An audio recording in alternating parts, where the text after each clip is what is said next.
नमस्कार दोस्तों, एक बार फिर से स्वागत है आपका हमारे इस नर्सिंग पब्लिक ब्लॉग के वीडियो में।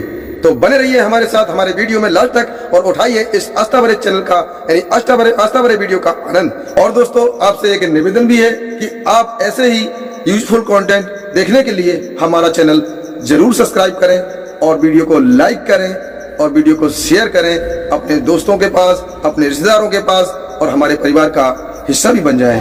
और दोस्तों, आज हम आपको बताने जा रहे हैं श्री राम के वंशजों के बारे में जो आज भी जिंदा हैं। भगवान श्री राम के अंतर्ध्यान होने के बाद क्या हुआ अयोध्या का, आइए जानते हैं हमारे इस वीडियो में।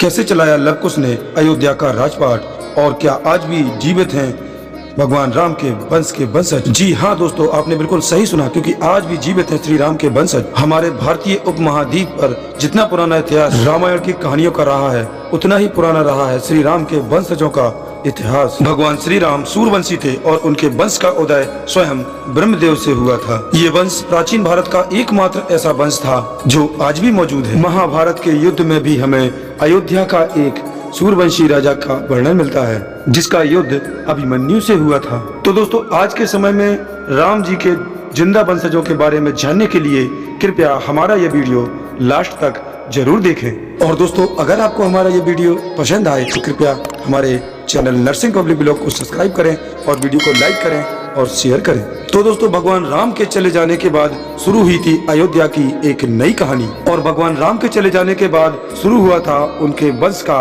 असली संघर्ष।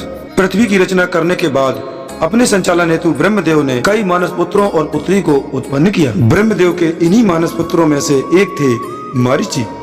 मरीचि के पुत्र कश्यप हुए और कश्यप के पुत्र विवस्वान हुए। विवस्वान के समय से ही सूर्यवंश का आरंभ माना जाता है। विवस्वान के पुत्र का नाम वैवस्वत मनु था। अथर्ववेद के अनुसार वैवस्वत मनु ने ही सरयू किनारे अयोध्या की स्थापना की थी। वैवस्वत मनु के 10 पुत्र थे, उनमें से एक इक्ष्वाकु थे और इन्हीं के वंशजों ने आगे अयोध्या पर शासन किया। इक्ष्वाकु एक तेजस्वी राजा थे और इनके कार्यकाल में इनके वंश की सूर्यवंश की और भी ख्याति बढ़ी। इक्ष्वाकु के वंश में आगे चलकर हरिश्चंद्र, दिलीप और भागीरथ जैसे प्रतापी राजाओं का जन्म हुआ।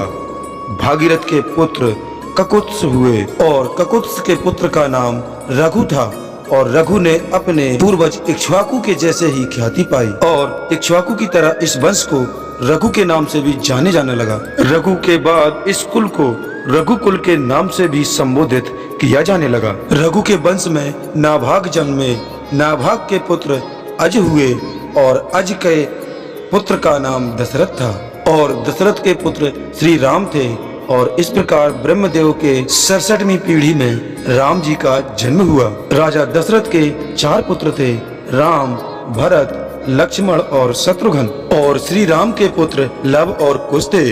राम जी के बाद उनके बेटे कुश अयोध्या के साथ साथ पूरे दक्षिण कौशल के राजा बने तथा लव को आज के पंजाब क्षेत्र का राजा बना दिया गया और लव ने लवपुरी यानी लाहौर को अपनी राजधानी बनाया। इसी के साथ साथ भरत के बेटे तक्षशिला के राजा बने और पुष्करावती के राजा भरत के दूसरे बेटे पुष्कल बने और आज उसी पुष्करावती को पेशावर के नाम से जाना जाता है। इसी प्रकार से लक्ष्मण के बेटे अंगद को अंगदपुर और चंद्रकेतु को चंद्रावली का राजा बना दिया गया और ये क्षेत्र आज के हिमाचल प्रदेश में मौजूद है। शत्रुघ्न का बेटा सुबाहु मथुरा और शत्रुघाती विदिशा का राजा बना। अयोध्या के शासन करने वाले कुश और उसके वंशजों ने श्री राम के वंश को आगे बढ़ाया। कुश के वंश में अयोध्या पर शासन करने वाले अनेकों राजाओं का जन्म हुआ। समय बीतता रहा, युग बदलते रहे और अयोध्या के श्री राम का वंश बढ़ता रहा। महाभारत से होते हुए कलयुग के आरंभ से अब तक वो वंश मौजूद है। पीढ़ियां भले ही बदलती गईं, लेकिन श्री राम के वंशज अपने कुल का इतिहास नहीं भूले। कलयुग आते आते श्री राम का वंश अनेकों शाखाओं में बट गया और इसलिए इन्हें अनेकों नामों से जाना जाने लगा। आज के समय में मौजूद शाक्यवंशी श्री राम के ही वंशज माने जाते हैं। सिसोदिया, कछवाह और मौर्य आदि भी श्री राम के ही वंशज माने जाते हैं। आज के जयपुर राजघराने की महारानी पद्मिनी और उनके परिवार के लोगों का सीधा संबंध श्री राम के पुत्र कुश से है। महारानी पद्मिनी के अनुसार उनके पति भवानी सिंह राम पुत्र कुश के 309 में पीढ़ी के वंशज थे।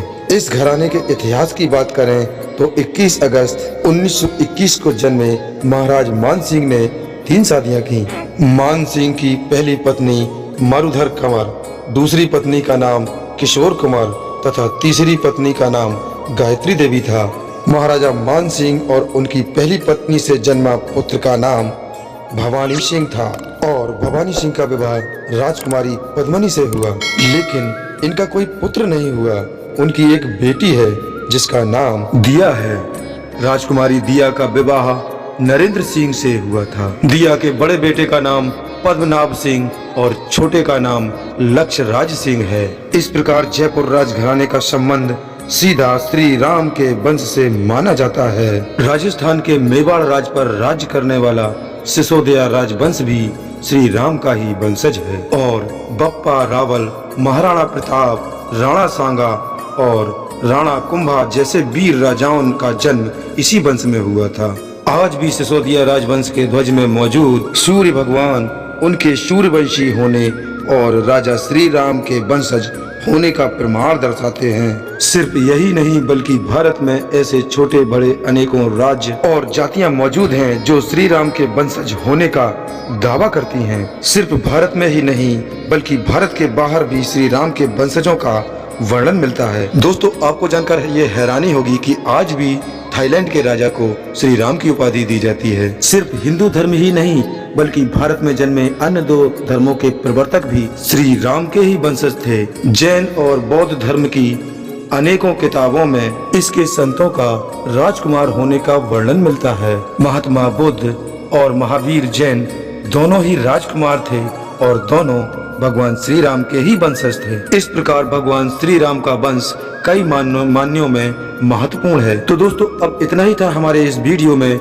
आपको हमारे भगवान श्री राम की ये कहानी कैसी लगी हमें कमेंट में जरूर बताएं और हमारे चैनल को सब्सक्राइब करें और अपना ख्याल रखें। हमेशा मुस्कुराते रहें।